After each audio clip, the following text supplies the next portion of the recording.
और वो सभी वहां से चले गए। फिर कुछ समय बाद गधा भगवान ब्रह्मा के पास पहुंचा और कहने लगा, है प्रभु, आपने मुझे इतनी ज्यादा उम्र क्यों दी? मैं 40 वर्षों तक मनुष्य का बोझ उठाता रहूंगा। मुझे 40 वर्ष तक नहीं जीना, इसीलिए कृपा कर आप मेरी उम्र कम कर दें और केवल मुझे 20 वर्ष की आयु प्रदान करें।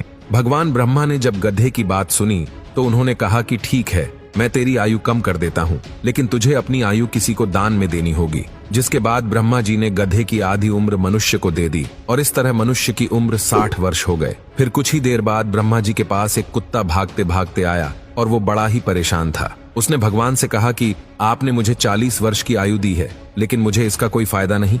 मैं तो केवल इंसानों के घरों की रेख देख करता हूँ, लोगों का झूठा खाता हूँ और रात भर भौंकता रहता हूँ, लेकिन मुझे सुनने वाला कोई नहीं। इसीलिए अब ऐसा करे कि मेरी उम्र 20 वर्ष तक घटा दें।